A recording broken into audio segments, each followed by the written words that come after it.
एक तरह के विरोध प्रदर्शनों का दौर शुरू होता है। पिछले 2-3 साल से ये लगातार हो रहा है। जो लोग इस कैंपस के आसपास रहते हैं वे जानते हैं। आपत्ति क्या है? आपत्ति यह है कि प्रीलिम्स का पेपर पिछले कुछ सालों में ऐसा आया है जिसमें ग्रामीण पृष्ठभूमि से आने वाले लोग, बिहार, उत्तर प्रदेश, राजस्थान से आने वाले हिंदी भाषा के लोग, इन लोगों का सक्सेस रेट बहुत तेजी से गिरा है। अगर पिछली बार का प्रीलिम्स परीक्षा देखें आप, तो उस परीक्षा के में जो स्ट्रक्चर चेंज हुआ है, जिस तरह के सवाल पूछे गए हैं, बड़े पैमाने पर लोगों ने यह शिकायत की कि यह इंश्योर करता है कि urban engineering colleges, IIT, NITs के विद्यार्थियों को एक्स्ट्रा एडवांटेज रहता है कि वो इस परीक्षा में निकल सके। हम लोगों ने बहुत गहराई से इसे समझने की कोशिश की और मैं बिल्कुल क्लियरली बिना किसी शक के कह सकता हूं कि इस आरोप में कुछ दम तो है। अगर आप ध्यान से देखेंगे, मुझे बताने की जरूरत नहीं, आप में से अधिकांश लोग पहले से जानते हैं कि सिविल सर्विसेज के 3 चरण होते हैं, जिसमें पहला चरण स्क्रीनिंग का चरण है। एग्जामिनेशन नहीं है वो, इस बात को आप समझ पाइए कि एग्जामिनेशन नहीं है वो, केवल मुख्य परीक्षा देने के लिए, चूंकि यह संभव नहीं है कि 6-7 लाख कॉपीज डिस्क्रिप्टिव आंसर की चेक की जा सके, इसलिए स्क्रीनिंग करनी पड़ेगी। तो स्क्रीनिंग एग्जामिनेशन है कि गंभीर विद्यार्थी केवल मुख्य परीक्षा दे। और किसी भी, मैं एक टीचर हूं, मैं जानता हूं, आप लोग भी मानेंगे कि किसी भी स्क्रीनिंग का क्राइटेरिया यह होना चाहिए कि वह न तो किसी को अनड्यू एडवांटेज दे, किसी भी सोशल कैटेगरी को, महिलाओं को, दलितों को, हिंदी भाषियों को, तेलुगु भाषियों को, उर्दू भाषियों को, अंग्रेजी भाषियों को, इंजीनियरिंग से आने वाले लोगों को, ह्यूमैनिटीज से आने वाले लोगों को ना तो कोई अतिरिक्त एडवांटेज दे और ना ही किसी के खिलाफ अतिरिक्त disadvantage, because it is suppose to be screening बोल। कितनों को याद है वो कछुए और खरगोश की दौड़? याद ही होगी। क्या अन्याय है उस दौड़ में? क्या गड़बड़ है? क्यों हार जाता है खरगोश? आप कह सकते हैं सर बहुत ओवर कॉन्फिडेंट था, सो गया था। नहीं दोस्तों, उस दौड़ में गड़बड़ यह है कि उसमें कछुए और खरगोश की दौड़ कराई गई थी। Isn't it? Just think of it. How discriminatory it is. How discriminatory it is that among 2 persons, you have to evaluate who is better. उनमें से एक खरगोश है जो लगातार दौड़ रहा है, दूसरा कछुआ है जो पानी में रहता है, और आप कह रहे हैं दौड़ से तय करेंगे कि कौन अच्छा है। ऐसी किसी दौड़ में कोई खरगोश जीत भी जाए, सॉरी कछुआ जीत भी जाए, at the end of the day वह कछुआ इस्तेमाल किया जाएगा खरगोशों द्वारा यह बताने के लिए कि यह दौड़ कराना न्यायपूर्ण था। I hope I am making my point clear. मैं ये बताने की कोशिश कर रहा हूं कि ऐसी कोई भी प्रतियोगिता, सिविल सर्विसेज उदाहरण के लिए लिया है, हमारे समाज ने ऐसी प्रतियोगिताओं का एक पूरा का पूरा जंजाल खड़ा किया। अभी कॉलेज में मैं इसलिए लेट हुआ, हालांकि लेट नहीं था बट फिर भी थोड़ा सा लेट निकल पाया, क्योंकि CUET के आधार पर, एक प्रतियोगी परीक्षा के आधार पर प्रवेश चल रहे हैं। पहला, दूसरा, तीसरा, चौथा, 5वां, 7वां, 8वां, मॉपअप 1, मॉपअप 2 राउंड। क्यों?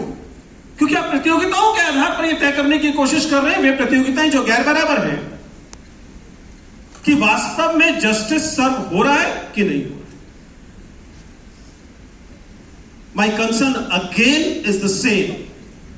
सबको पार्टिसिपेशन, सबको अवसर की समानता और जाति, लिंग, धर्म इत्यादि के आधार पर होने वाले किसी भी डिस्क्रिमिनेशन को हटाए बिना कोई भी दौड़ हमेशा बेमानी रहेगी, क्योंकि उसकी जो अंडरलाइन है वो इनजस्टिस होगा, और इनजस्टिस के बिना कोई स्वराज संभव नहीं। There is some reason why Gandhi ji said and his opinion what always against the very idea of bureaucracy, जिसकी लालच में आप मुझे सुन रहे हैं।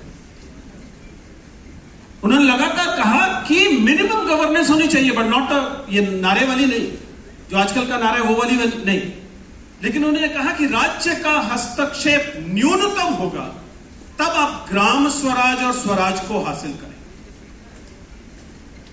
यानी कि जब आप हकों को, अधिकारों को डिसेंट्रलाइज करते हैं, जब आप गांवों को तय करने देते हैं, मोहल्लों को तय करने देते हैं, जब आप शहरों को तय करने देते हैं कि वे क्या चाहते हैं, केवल उसी स्थिति में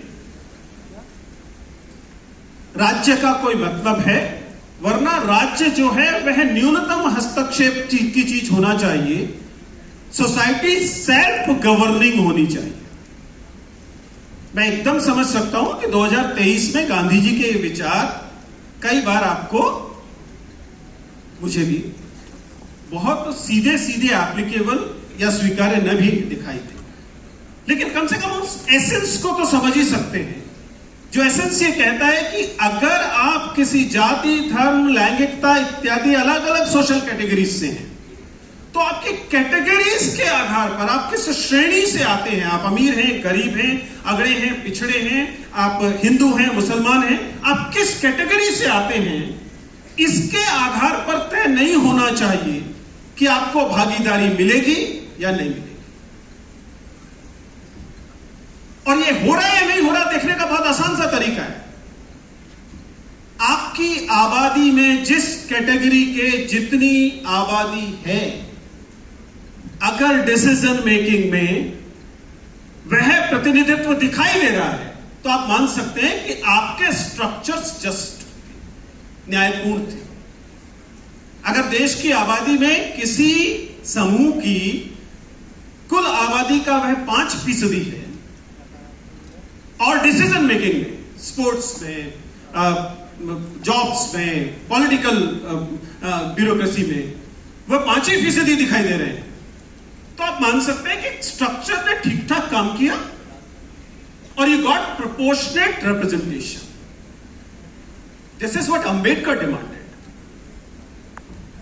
और अगर ऐसा नहीं है, वे लोग जो कि 3.5% पाए गए किसी जनगणना में, और डिसीजन मेकिंग में वो 15% या 25% दिखाई देते हैं या 85% दिखाई देते हैं, then let me say it is not only injustice, it is also violence. ये हिंसा भी है। जब आप किसी को उसके जायज हक से ज्यादा देते हैं, तब निश्चित तौर पर आप किसी से उसके जायज हक में से कुछ छीनते। It is not possible otherwise. और जब आप किसी से छीन रहे हैं, डिसीजन मेकिंग में छीन रहे हो, या पार्टिसिपेशन में छीन रहे हो, या रिसोर्सेज में छीन रहे हो, it is nothing but violence. और किसी भी किस्म की हिंसा एक गैर बराबर, और गैर बराबर से भी ज्यादा अन्यायपूर्ण समाज को खड़ा करती है। एक अन्यायपूर्ण समाज में कोई स्वराज संभव नहीं है, क्योंकि अन्यायपूर्ण समाज में उन लोगों का शासन होता है जिनके पास अधिकांश हक पहुंचते हैं, और उन लोगों पर शासन होता है जिनसे हक छीने गए होते हैं। I told you in reference to civil services examination, but trust me, you can apply it to any structure of the society and you will realize that the similar forces are operating there. अब सवाल है कि क्या किया जाए? आखिर विजेंद्र चौहान वे चीज बता रहे हैं जो सबको पता है। हो सकता है आप इस शब्द में ना सोचते हो, किसी अन्य शब्द में सोचते हो, पर देखते तो है। फिर इसका सॉल्यूशन क्या है? सॉल्यूशन फिर गांधी जी बता के जाते हैं। वो जिस सत्याग्रह की बात करते हैं, वो सत्याग्रह केवल और केवल अंग्रेजों से अपने देश को आजाद कराने का सत्याग्रह तो था नहीं। अगर आप पहले सत्य का स्वीकार शुरू करें और उसके बाद 4 लोगों को बताकर उसका उपचार करने की बात करें, मुझे लगता है कि ये यूथ जो मेरे सामने बैठा है, ये युवा जो मेरे सामने बैठे हैं, ये वो उम्मीद है जो इंश्योर कर सकते हैं कि इस अन्याय को परपिचुएट नहीं किया जाएगा, इसे और बढ़ाया नहीं जाएगा। एटलीस्ट अगर इतना भर भी हो जाएगा तो I am sure will be a better society, हम एक बेहतर समाज होंगे। और फिलहाल तो मैं केवल इतना ही सपना ले सकता हूं। Thank you very much.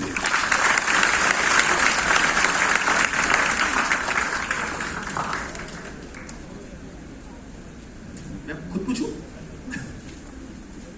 जी, मुझे आयोजकों ने यह अनुरोध किया है कि यदि सदन से कुछ प्रश्न हो तो मैं उन्हें संबोधित करूं। आई बी वेरी हैप्पी अगर आपके पास किसी किस्म के कोई सवाल हैं जिनका संबंध मेरे सिविल सर्विसेज एस्पिरेंट्स को गाइड करने वाले व्यक्ति होने से कम लेना देना हो तो अच्छी बात है, अन्यथा भी चलिए।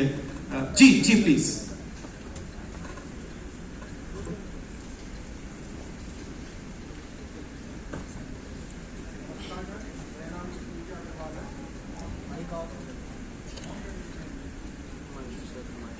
नमस्कार सर, मेरा नाम मृत्युंजय अग्रवाल है।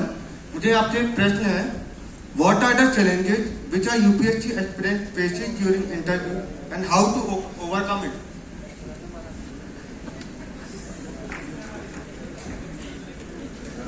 ओके, देखिए, जहां तक ये सवाल है कि what are the challenges with aspirants gonna face, they're twofold. Last week, day before yesterday, I was in Mumbai, where I was shooting for you must have seen that series called Aspirants, web series.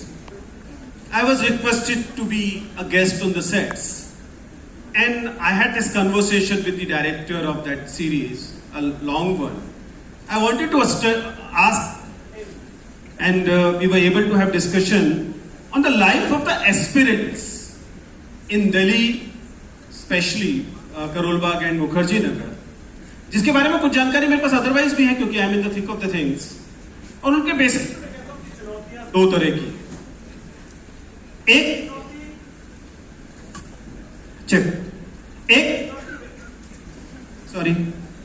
Is it Audible now? एक चुनौती व्यक्तिगत है, individual है, आपकी personality की, और दूसरी जिसे हम सिस्टमिक कहते हैं, समाज के स्तर पर है। व्यक्तिगत पर ही समझना रिलेटिवली आसान है, व्यक्तिगत आसान है।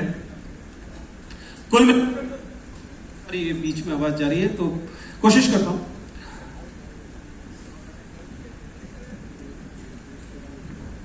चेक। तो कुल मिलाकर व्यक्ति के स्तर पर जो चुनौतियां आपके पास हैं एज इंडिविजुअल, उनका संबंध परीक्षा की आवश्यकताएं, सामाजिक रुतबा और दबाव, उनका प्रेशर और अपनी मेंटल हेल्थ को बनाए रखने की। Please understand, just because you were topper in the school will not make you a good aspirant. It is unlikely. Why? Because being topper in the school required different set of things in comparison to becoming a successful aspirant. Primarily because एक लंबी यात्रा है, marathon है।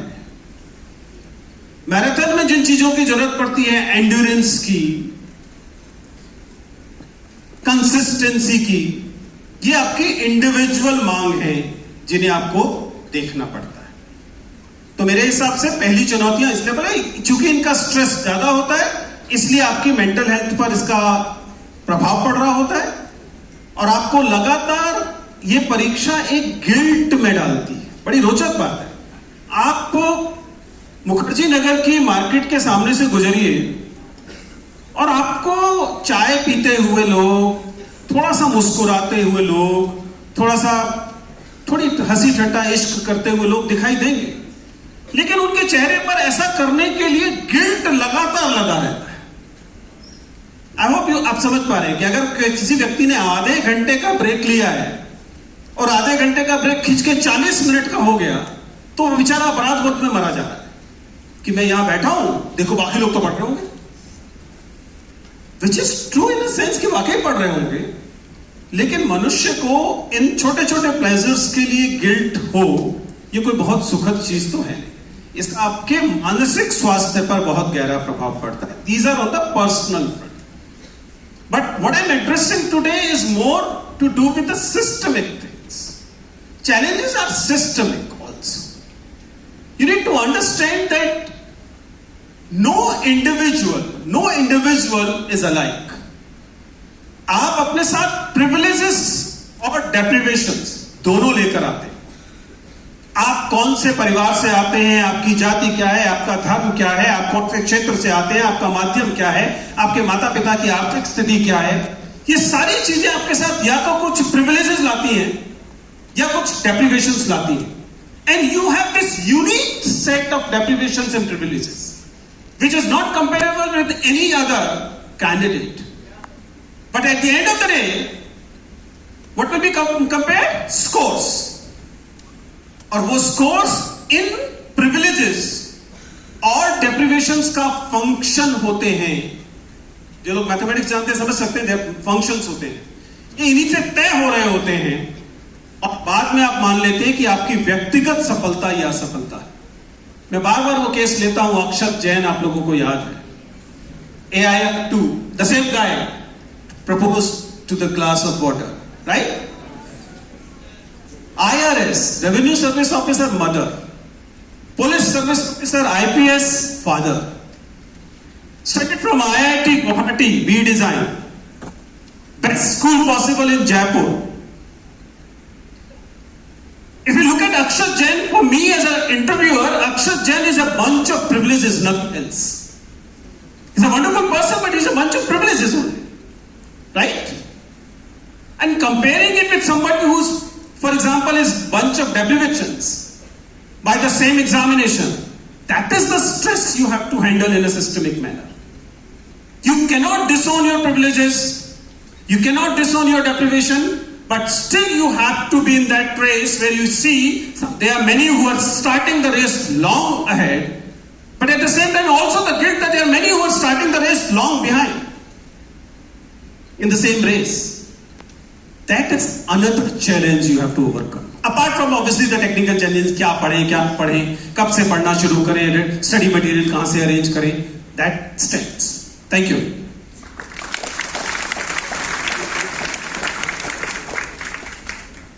Yes, please. Organizers, help me. Which hand? किसको बुलाया जाए? Everybody is raising hand. Okay. So we just took a question from a boy. Can we have a question from a girl? Yes, please.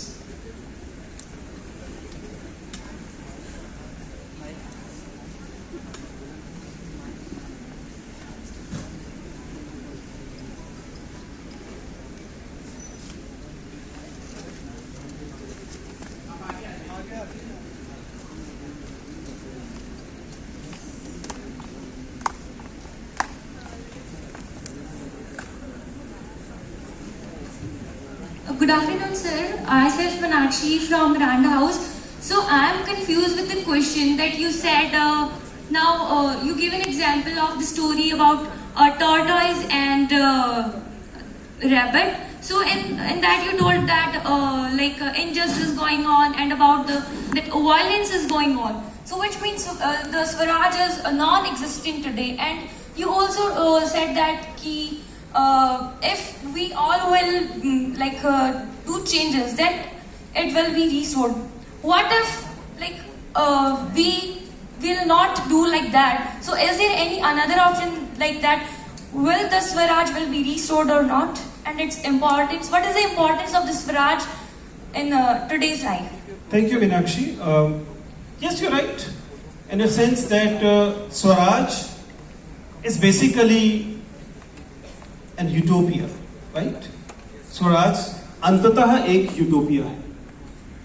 Like utopia of other political thoughts. Revolution, for example, in Marx terminology, is utopia, right? Thinking of stateless society is utopia. Gandhi was thinking about the stateless society. Marx was also thinking of the stateless society. Utopia, agreed. So utopia क्या होता है? हमें पता होता है कि it will not be achievable in literal sense, but we can still strive for it because that utopia appeals. Justice जो है, न्याय जो है, वो हम लोगों को आकर्षक लगता है, इसलिए उसके लिए कोशिश करना एक स्वाभाविक व्यवहार लगता है. आपका कहना है कि अगर हम ऐसा ना करें, उस यूटोपिया के लिए स्ट्राइव ना करें, तो क्या होगा? कुछ नहीं होगा. जस्ट इनजस्टिस थोड़ा सा परपिचुएट करेगा. But at the same time ये भी सच है कि हमने स्वराज पूरी तरह से हासिल नहीं किया है. लेकिन मुझे ये कहने में जरा सा भी संदेह नहीं है कि जो सोसाइटी हमने पिछले 50 से 100 सालों में जो कदम उठाए हैं, वो जाते स्वराज की दिशा में. Thankfully we have that wonderful book called constitution of India, जिसका यूटोपिया भी दरअसल उस स्वराज का यूटोपिया है. तो अगर हम केवल अपनी भूमिका भी अदा करते रहें और ईमानदारी से करते रहें, तो सिस्टम की दिशा आपको उस तरफ लेकर जाएगी. यह अलग बात है कि चूंकि आप उस स्वराज के लिए लड़ने को तैयार नहीं है, तो किसी और को वो भूमिका अदा करनी पड़ेगी. आई एम थैंकफुल कि लोग हैं जो ऐसी भूमिका अदा कर रहे हैं. But overall we should strive for a more just, equitable and inclusive society is what I can say as a teacher. Thank you.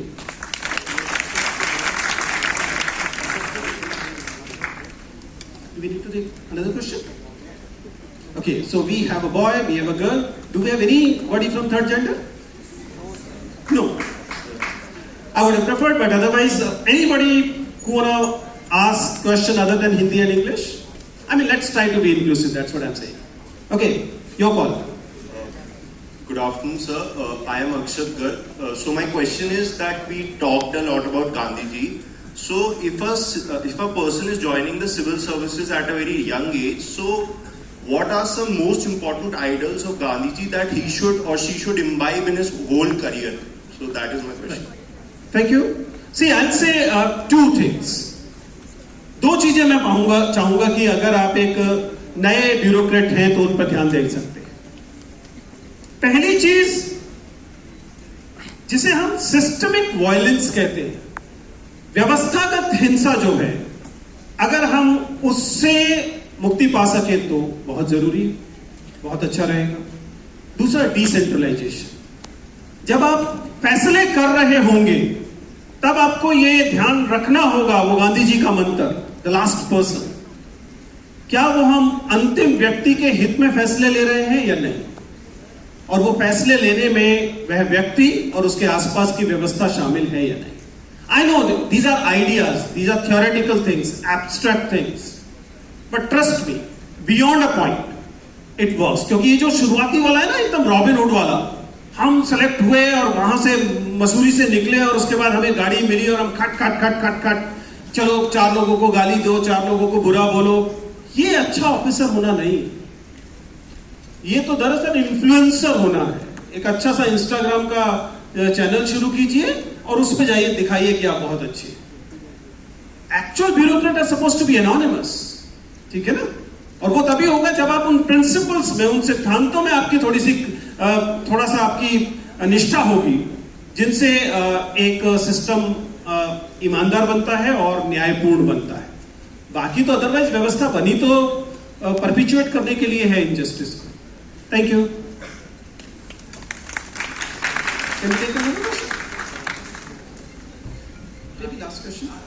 Last question जी. नमस्कार sir.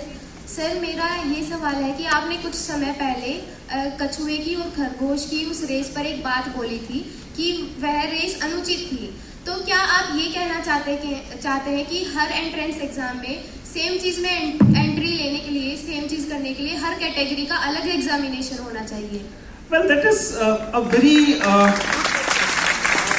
crude way of putting it forward. मैं आपकी मंशा से तो सहमति जाहिर कर रहा हूं, लेकिन इस समाधान से सहमति जाहिर नहीं कर रहा। मैं जो कहने की कोशिश कर रहा था वह यह था कि जब आप परीक्षाओं के ढांचे तैयार करते हैं, जब आप व्यवस्था के ढांचे तैयार करते हैं, तब आपको यह सुनिश्चित करना होता है कि तमाम तबकों को प्रतिनिधित्व उसमें मिले। क्या इसके लिए अलग अलग परीक्षा की जरूरत है? नहीं। हमारा वर्तमान व्यवस्था भी कम से कम यह सुनिश्चित करती है कि सबके लिए फिनिशिंग लाइन चूंकि बराबर नहीं है, सबके लिए स्टार्टिंग लाइन चूंकि बराबर नहीं है, इसलिए फिनिशिंग लाइन में भी थोड़ा सा पॉजिटिव डिस्क्रिमिनेशन ला दिया जाए। इसीलिए आप पाते हैं कि ओबीसी की कट ऑफ अनरिजर्व की कट ऑफ से थोड़ी सी कम होती है, शेड्यूल्ड ट्राइब्स की कट ऑफ उससे थोड़ी सी कम होती है। हालांकि आप जानते हैं कि इस तरह से ब्रॉडर कैटेगरीज में डाल देने से न्याय व्यक्ति तक अनिवार्यतः पहुंच नहीं जाता, लेकिन हां समूह को प्रतिनिधित्व मिल जाता है। So I was not talking about having separate examinations, I was talking about having examination which are sensitive to the diversity and exclusion. In other words, if the current preliminary changes that's being brought by the UPSC are ensuring that the IITs and NIIT students have a positive bias, it effectively means that we can actually have examination that can have a positive discrimination towards, for example, the rural students. if अक्षत वाला ही वही interview दोबारा से याद कीजिए, मैंने उससे केवल glass को प्रपोज करने को ही नहीं कहा था, मैंने उससे एक और सवाल पूछा था, अगर आपको याद हो तो, क्योंकि वह व्यक्ति बहुत प्रिविलेज्ड बैकग्राउंड से आ रहा था। मैंने उससे पूछा, बताइए खेतों में इस समय क्या चल रहा है, बुआई चल रही है या हल चल रहा है, हार्वेस्टिंग चल रही है, कौन सा सीजन है? And this person despite very wonderful upbringing, वो घर में अगर रिश्तेदार भी आते होंगे, दोस्त भी आते होंगे, तो यूपीएससी बताते होंगे उसे। पिताजी के दोस्त आए तब भी यूपीएससी बता रहे हैं, मम्मी की दोस्त आए तब भी यूपीएससी बता रहे हैं। So I could realise that his privileges suggest कि अगर आप उससे इंटरनेशनल रिलेशन का कोई सवाल पूछेंगे तो उत्तर दे ही देगा। Let us ask something which a rural student will be able to answer and he may और may not be, right? So this question discriminates positively in favor of rural students. So we can have the same examination. We need not necessarily have separate examinations. We can have the same examination, but its structure could be more inclusive. That was my intention. Thank you.